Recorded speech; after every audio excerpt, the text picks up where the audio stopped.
Now, the Daesh terror group has claimed responsibility for a deadly knife attack in the French capital. The announcement came after an assailant armed with a knife killed at least one person and then injured several others in Paris. Police immediately arrived at the scene of the incident and cordoned off the area. Police sources also said the security forces killed the perpetrator on the scene. France has been on high alert as a series of deadly attacks committed or inspired by Daesh terrorists have hit the country over the past 3 years. Joining us out of Ontario now is Mr. Jason Unruhe, political commentator and analyst. Hello, Jason. Nice to have you back on the program. Now, my question to you, Jason, why has France and Paris in particular, not just Paris, though, as you very well know, fallen on such tough times when it comes to being targeted by Daesh terrorists?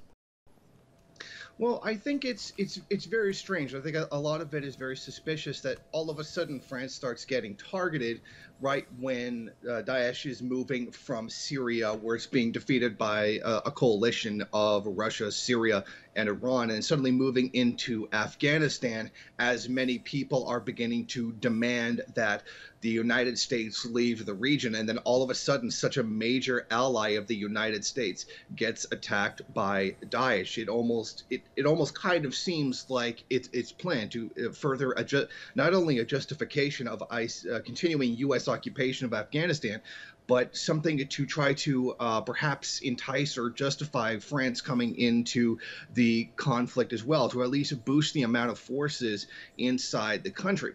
On the other side, this could also be an act by Daesh to show that perhaps their defeat in Syria is not the end, and they're trying to remind the rest of the world that they're still here and they're still a threat to everyone around, and that regardless of where you are, what country you're in, Daesh can still reach you at any time. Hence the term terrorist attack. They're trying to sow terror and remind them that they can harm anybody at any place at any time.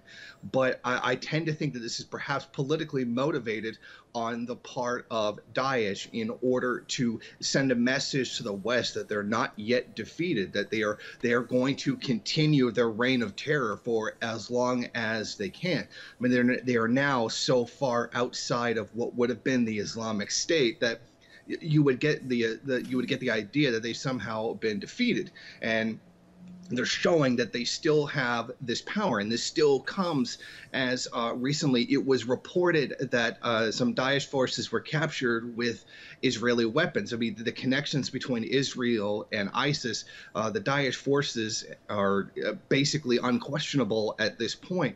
And now all of a sudden we suddenly see ISIS striking out against France, and wondering if this isn't part of some larger coalition between Israel and ISIS behind the scenes.